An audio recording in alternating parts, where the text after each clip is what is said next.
recognizing your soul's mission is choosing to stop living the wrong life now. You feel that something doesn't fit because your mission is being ignored. That weight in your chest is not weakness, it is a calling. A mission is not a profession or a status, it is direction. It is coherence between who you are and what you live. Rumi spoke of returning home, and home is living aligned with your truth. The longer you postpone it, the emptier you feel. There is a simple and direct path. Stop betraying yourself and begin listening to what your soul has already been asking. If you stay until the end, you will clearly recognize the mission that has always been yours. You feel out of place even when everything looks right on the outside. The right job, the right routine, the right words. But inside, something is wrong. That sensation is not weakness. In Sufism, this is the call. Rumi wrote, "What you seek is seeking you." It is not a motivational quote. It is a mirror. If there is a deep desire that does not leave you, it is because it is part of your nature. A soul's mission is not something you invent. It is something you recognize, and recognizing it hurts because it means admitting that you are living according to other people's expectations. You are not confused, you are divided. There is a you that wants security, approval, comfort, and there is another that wants truth. In Sufism, this division is the struggle between the ego and the heart. Ego here is not simple vanity. It is the part that fears losing place, status, control. The heart, in Sufism, is the spiritual center, the place where God's truth touches the human being. When you live against the heart, you feel anxiety without a clear reason. You feel constant irritation. You feel as though you are playing a role. That is living the wrong life. Rumi did not teach escaping the world. He taught being true within it. A soul's mission is not becoming a monk. It is aligning what you do with who you are. And you already know when you are not aligned. Your body shows it. Your exhaustion shows it. Your envy shows it. Yes, envy reveals your hidden mission. When you see someone doing something and feel pain, perhaps it is not envy. Perhaps it is your heart saying, "You were meant to be living this." You want an external sign, but the sign is internal. A soul's mission does not shout like applause. It whispers like restlessness. And you have been trying to silence that whisper with distractions. Social media, empty goals, comparisons. Yet the more you distract yourself, the farther you drift from yourself. In Sufism, there is the idea of remembrance, called dhikr, which means recalling the truth. Your mission is not created, it is remembered. And remembering requires silence and courage. Courage to admit that you are betraying your own deepest desire. Courage to accept that perhaps you chose stability instead of truth. And every time you choose against your truth, something inside you contracts. A soul's mission is expansion. When you think about it, even with fear, you feel energy. When you ignore it, you feel heaviness. It is simple. Your body is the thermometer of your truth. Rumi spoke about dying before dying. In Sufism, this means dying to the false identity, dying to the mask, dying to the life that is not yours. You are afraid of losing people if you are true, afraid of disappointing them. But what is the cost of continuing to disappoint yourself every single day? What is the cost of waking up 10 years from now and realizing you never lived what your heart was asking for? A soul's mission is not a position. It is not a title. It is a direction. It is the place where your energy flows without forced effort. When you are moving in the right direction, the fatigue is different. It is a living fatigue, not a dead exhaustion. Rumi said there is a voice that does not use words. That voice is your guide. You have already heard it, ignored it, heard it again, ignored it once more. Until when? You want absolute clarity before acting. But clarity comes after the first honest step. The wrong life continues because you wait for guarantees. The mission begins when you choose to be faithful to yourself, even without applause, even without total security. Sufism teaches surrender. called tawakkul, which is trust. Trust is not closing your eyes. It is acting in alignment and accepting the outcome. Your mission requires this surrender. Stop now and ask yourself, what would I do if I were not afraid of judgment? What would I do if I did not need to prove anything to anyone?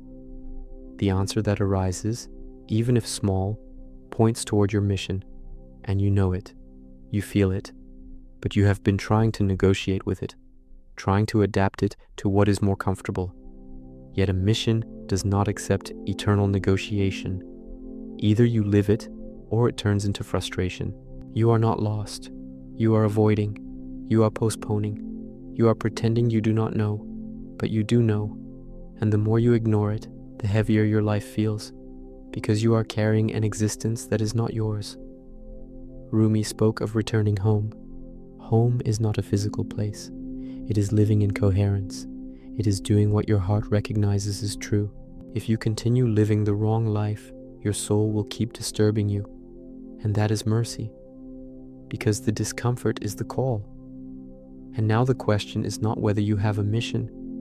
The question is, will you continue betraying what you already know, or will you have the courage to die to the false life and begin living the true one?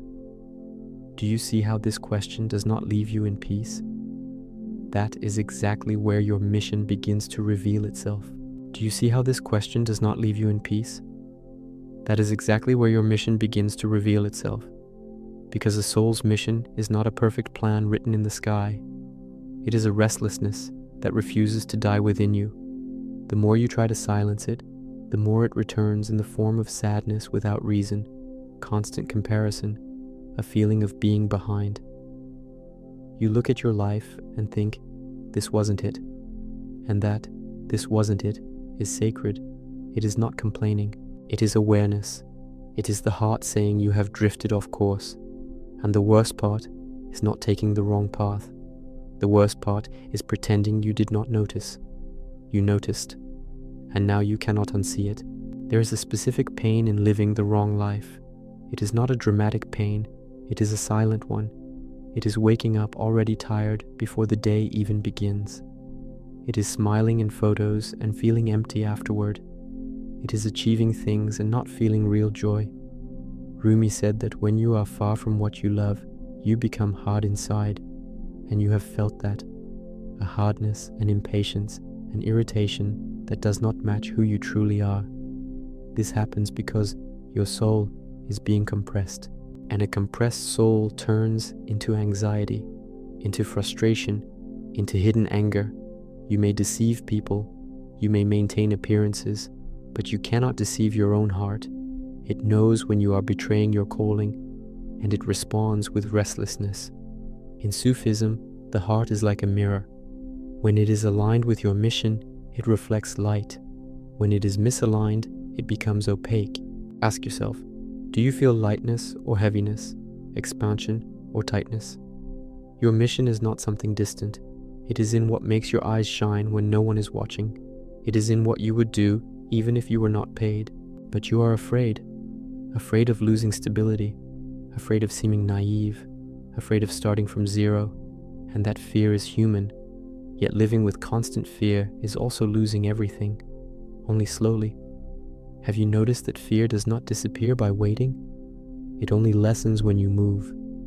A soul's mission requires movement, small but true. It is not about abandoning everything tomorrow. It is about beginning to honor what you feel today. It is about stopping the denial of what burns inside you. Perhaps your mission is not to change professions. Perhaps it is to change the way you live within it. Perhaps it is not about leaving your place. It is about stopping hiding. A soul's mission is not about status. It is about coherence.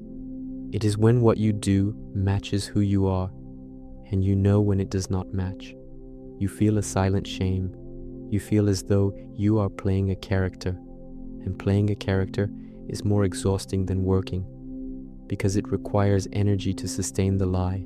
Rumi said the wound is the place where the light enters you. Your dissatisfaction is that wound.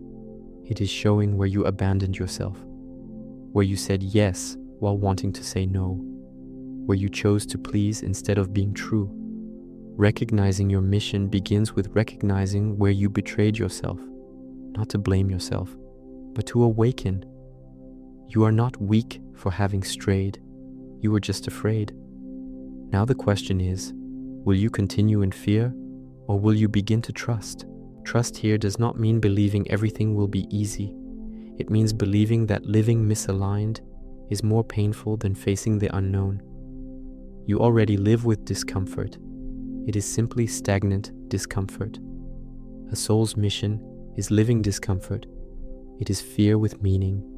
It is difficulty with purpose.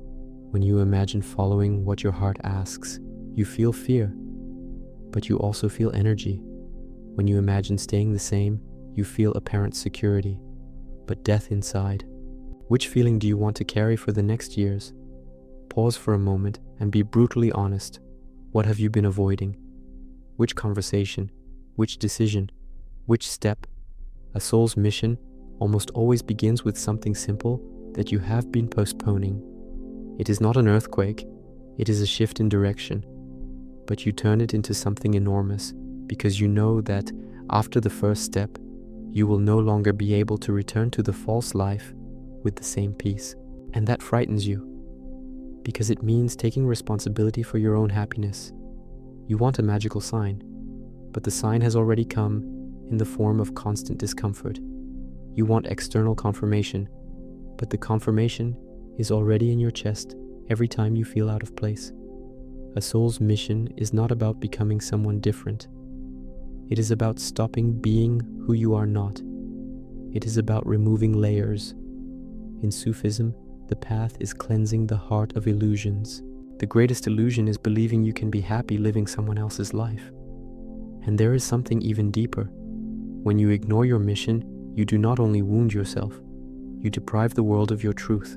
Every person carries a unique quality that only they can express in that particular way. When you hide, the world becomes poorer. You think you are small, but your absence makes a difference. Your courage will as well. The question is, will you continue dimming your light to fit expectations, or will you accept that you were born for something only you can live? A soul's mission is not grand in the eyes of the world. Sometimes it is simple, but it is true, and truth has strength. When you begin to act in alignment, even quietly, something changes within you. You respect yourself, and self-respect heals a deep part of anxiety, because the greatest anguish is not knowing what to do. It is knowing and not doing it. And you know, perhaps not the details, but you know the direction. If you keep ignoring it, your life will grow louder, more distractions, more busyness, because that is how you try to escape. But in the silence of the night, when everything stops, the question returns, is this really it? And you feel that it is not. That moment is sacred. Do not run from it. Stay with it. Feel the discomfort. It is guiding you. A soul's mission begins when you stop anesthetizing the unease and start listening to it. Now imagine 5 years from now if nothing changes. See it clearly. The same environment, the same complaints, the same feeling of being out of place. Feel it in your body. Does it bring you peace, or does it tighten your chest? That sensation is the answer. Your body reacts before your rational mind. It knows where there is life and where there is stagnation. A soul's mission is life in motion, life that pulses, life that makes you feel present. You can try to negotiate with your calling. You can say, later. But time does not stop. Each year spent living the wrong life creates more inner resentment, and resentment toward yourself is unbearably heavy. You begin to blame the world, the circumstances, the people, but deep down you know the root is elsewhere.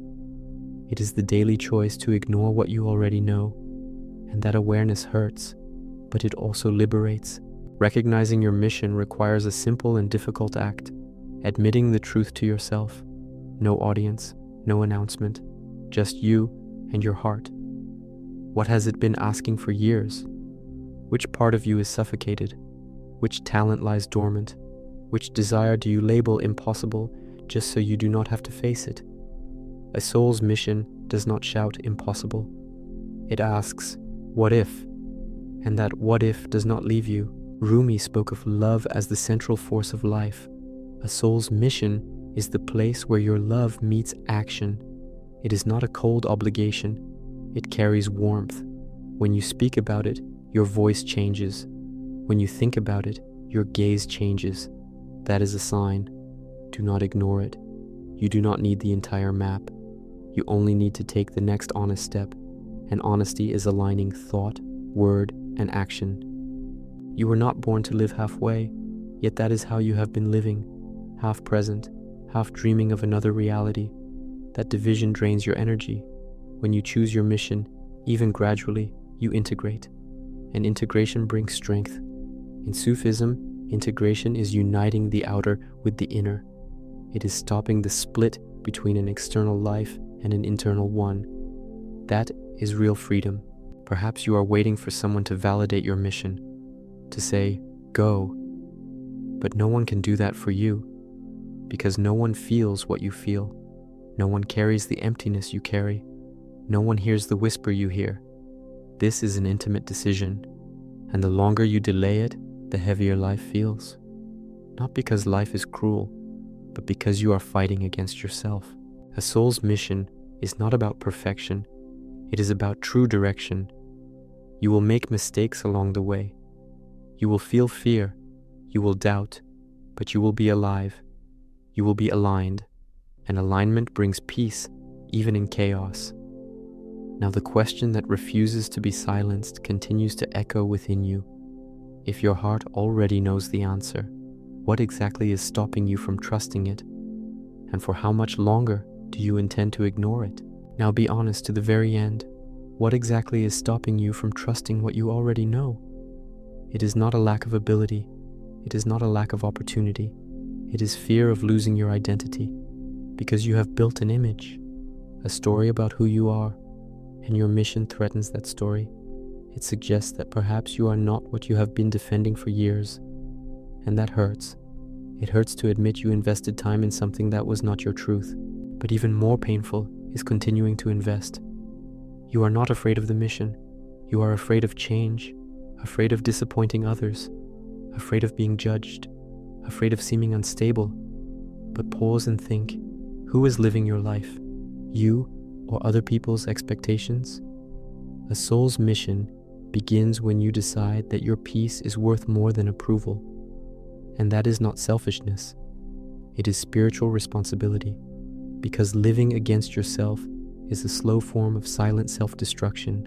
There is a specific sadness in betraying your own calling. It does not explode, it corrodes. You begin to envy those who had courage. You begin to criticize those who dare. You start saying, it's not quite like that, to diminish what reminds you of what you did not do. That is a sign. When someone's genuine success deeply unsettles you, perhaps it is because it has touched your unlived mission. Have you noticed how certain ideas do not leave you alone? You try to ignore them, but they return. You try to rationalize them, but they come back. That is not empty obsession. It is inner direction. A soul's mission insists. It does not go away because it is part of who you are.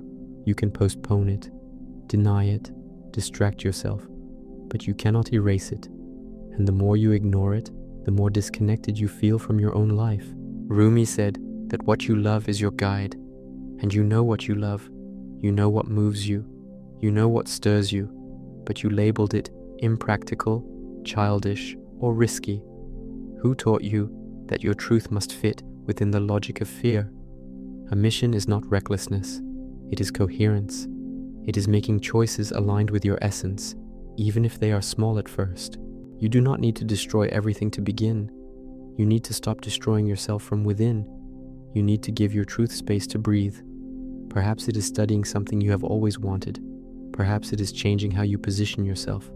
Perhaps it is saying a no you have avoided for years.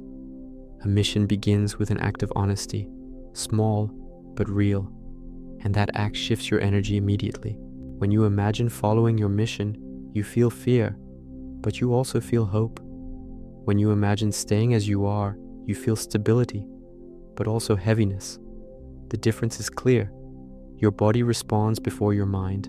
Your chest opens or tightens. Your breath expands or locks. Pay attention to that. Your body does not lie. It knows where truth lives. You have been trying to convince yourself it is too late, that you have already chosen, that you have already built a life. But a soul's mission does not operate by the social clock. It operates by awareness.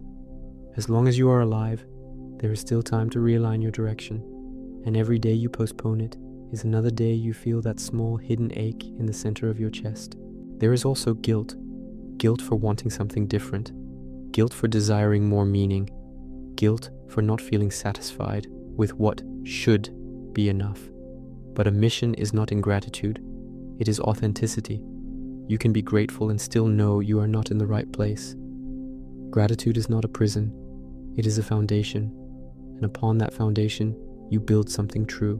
Perhaps you are waiting for a grand spiritual confirmation, a clear sign, a sentence written in the sky. But in Sufism, the sign is the restless heart. It is the repetition of desire. It is the feeling that something truer is calling you. And you have felt this countless times. Yet each time you silenced it with logic and fear. Recognizing your mission requires silence. Silence from comparison, silence from external noise, silence from expectations. When you truly become silent, what arises? What image? What desire? What scenario? Do not filter it. Just observe. The first answer is usually the most sincere. The second is already contaminated by fear. You are living divided. One part wants security, another wants meaning, and you have chosen security repeatedly. But meaning is what gives life to security. Without meaning, stability becomes a prison, and you begin to feel suffocated by what once seemed comfortable. That is a sign your soul is asking for expansion. A soul's mission is not necessarily about changing everything externally. Sometimes it is about changing the center from which you live. Stop acting only out of obligation. Begin acting from purpose. Ask yourself, what in this situation can be more true? What in this choice brings me closer to who I am? Small daily decisions build a life either aligned or misaligned. You are not lost. You are asleep, and you are beginning to wake up. That is why this discomfort has grown stronger. Before, you accepted anything. Now something inside you says, no more. That is growth. That is spiritual maturity. In Sufism, awakening hurts because you realize where you had been sleeping. Perhaps your mission is connected to serving in some way, to teaching, to creating, to caring, to building something meaningful, and you have minimized it, calling it exaggeration. But a mission is not exaggeration. It is the natural expression of what you carry. What do you do with ease that others find difficult? What do you feel you could offer the world? Have you imagined what it would be like to wake up feeling you are on the right path? Not perfect, but right. To feel that even the challenges make sense. That feeling does not come from external success. It comes from internal coherence. It comes from knowing you are being faithful to what you feel, and that fidelity heals a deep part of anxiety. You are afraid of making a mistake by following your mission, but you are already making a mistake by ignoring it. At least failing while trying to be true strengthens you. Ignoring it weakens you. A soul's mission does not promise the absence of fear. It promises integrity. And integrity brings quiet strength. Now face it directly. If nothing was stopping you, what would be the first step? Not the entire plan. The first real movement. A phone call, a course, a position taken, a project begun, something concrete. Because a mission does not live only in thought.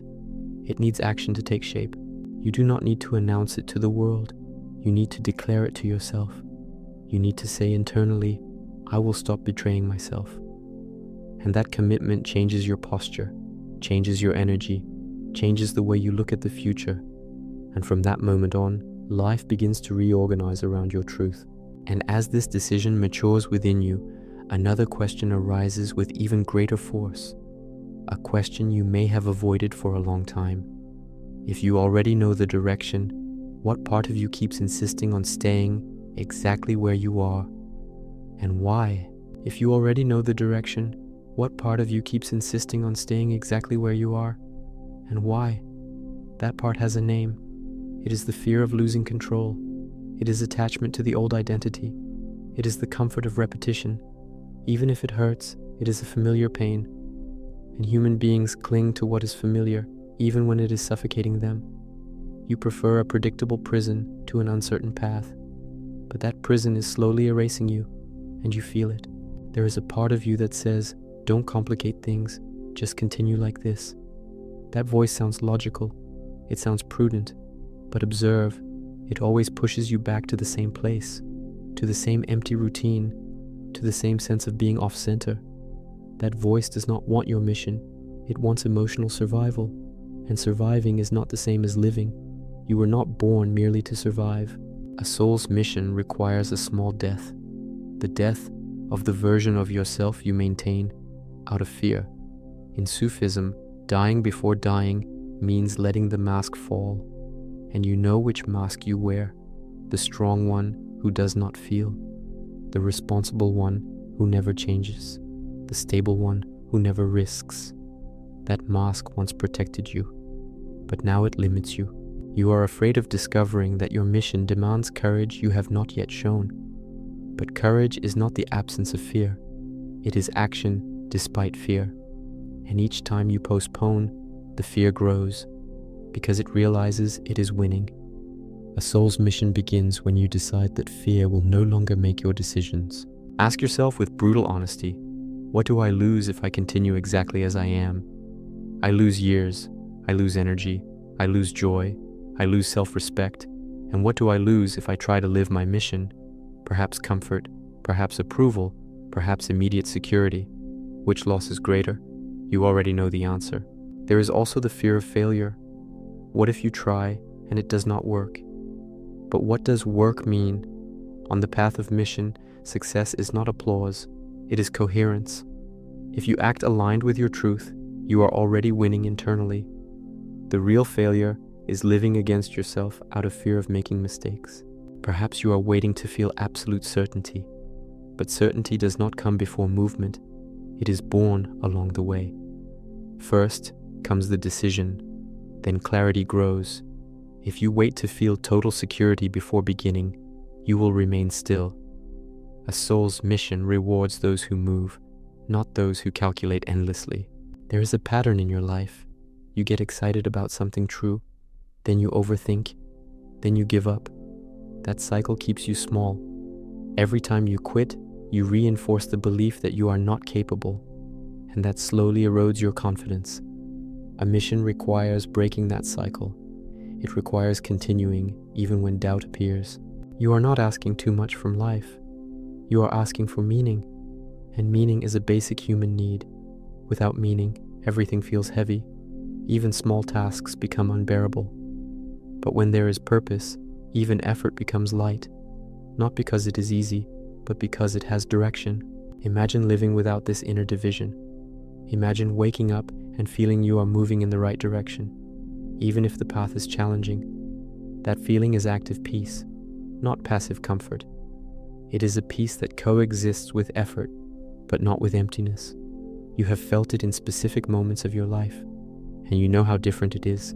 Perhaps you are waiting for permission from family, permission from a partner, permission from society. But mission is an intimate choice. No one can live for you. No one can feel the weight you feel when you lay your head on the pillow. This decision is yours. There is something within you that wants to expand, and every time you ignore it, that energy turns into frustration, into irritation, into constant comparison. You begin to feel smaller, not because you are small, but because you are keeping yourself small. A soul's mission is natural expansion. It is not exaggeration. It is not fantasy. It is the most authentic way for you to exist. And you know that when you think about it, something inside you lights up. That is not illusion. It is alignment. You have tried to convince yourself it is just ordinary dissatisfaction, that everyone lives like this. But the fact that something is common does not mean it is right for you. Normal is not the same as true. Many people live lives they did not consciously choose. Do you want to be just another, or do you want to be whole? With each day you ignore your calling, your energy diminishes. You begin to operate on autopilot, and autopilot is comfortable but empty. Mission breaks autopilot. It demands presence. It demands intention. It demands choice. You may think your mission is too big for you, but perhaps it is exactly the size of your current courage, waiting to grow. Do not underestimate small beginnings. One consistent step is worth more than 1,000 imaginary plans. There is also the fear of being truly seen, because when you live your mission, you expose yourself. You reveal your truth, and that may invite criticism. But living hidden also brings pain. Which pain do you choose to endure? If you continue postponing, life will keep pushing you through discomfort, because your soul does not give up easily. It will use dissatisfaction, crises, comparison to wake you up, not as punishment, but as direction. And now, as you read this, there is a specific truth rising in your mind, a thought you are trying to avoid. Do not avoid it. Stay with it, because that is where your mission begins to take real form. And the more you face this truth, the more a new question arises with growing intensity within you. If you already know what needs to change, what are you willing to do today so that you do not continue living the wrong life tomorrow? If you already know what needs to change, what are you willing to do today so you do not continue living the wrong life tomorrow? Not a year from now, not when everything is perfect. Today. Because a soul's mission does not begin with an external revolution. It begins with an internal decision, a silent yet firm decision. I will no longer abandon myself. And that decision changes everything.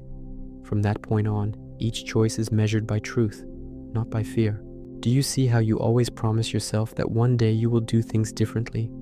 That one day is fear's hiding place.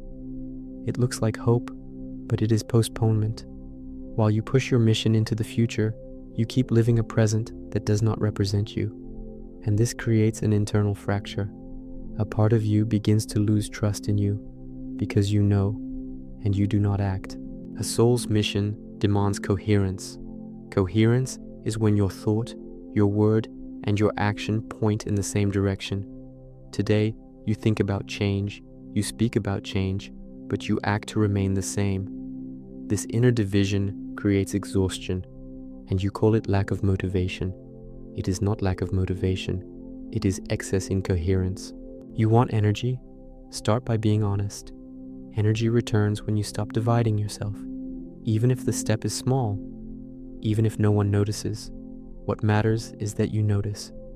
When you begin acting in alignment, even quietly, something inside you reorganizes. You feel more whole, more present. Perhaps your mission is not as distant as you imagine. Perhaps it is hidden in what you have always done with passion, but never took seriously. Perhaps it is in what you help others understand. Perhaps it is in what you feel you were born to express but labeled a hobby so you would not have to assume the weight of responsibility. Because owning your mission is owning responsibility for your own happiness. And that is frightening.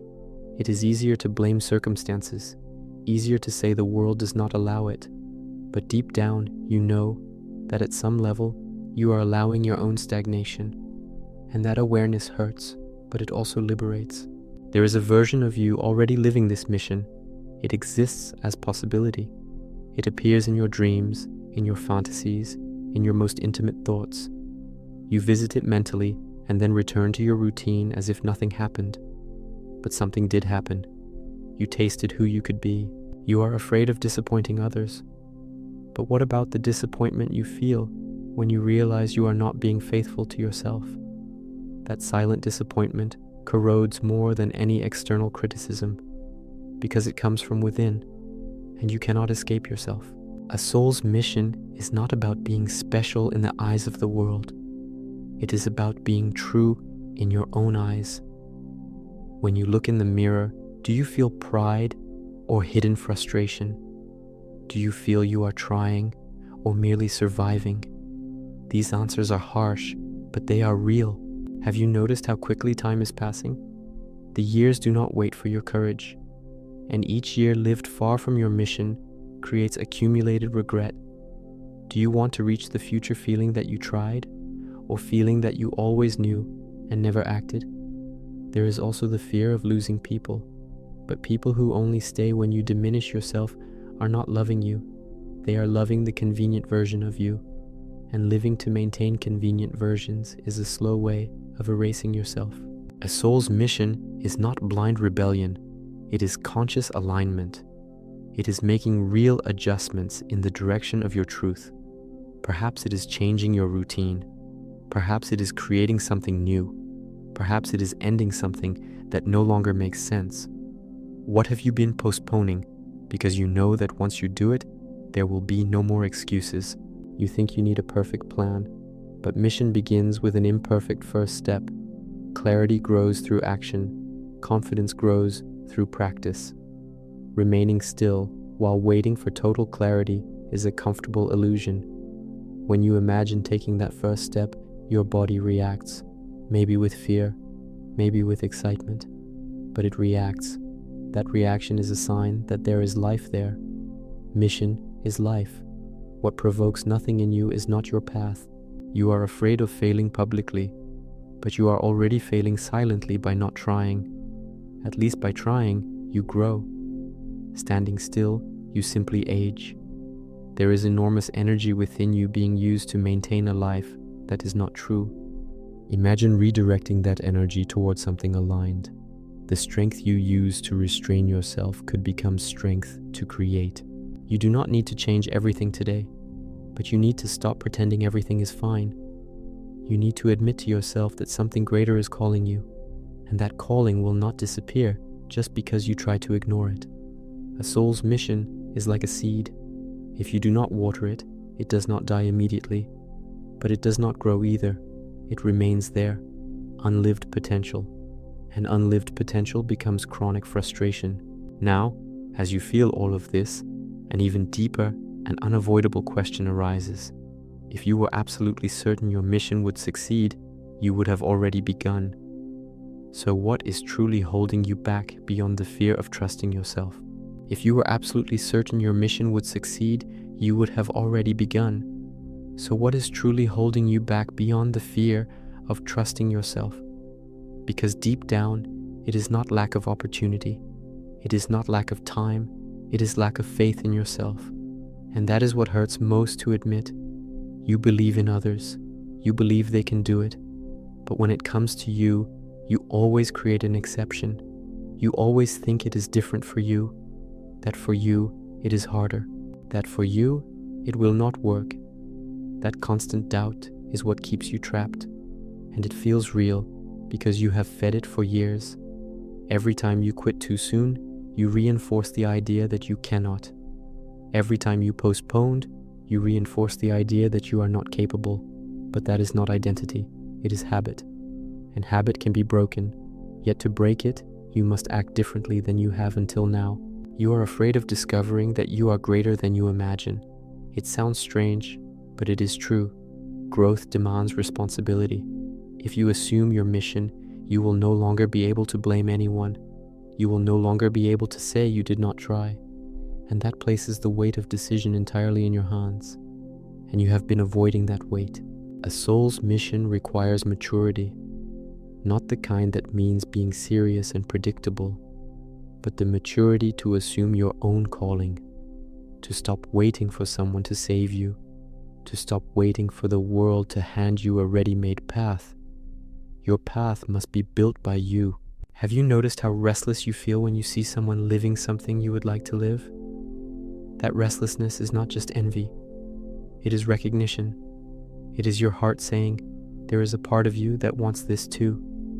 And every time you ignore that feeling, you push it deeper.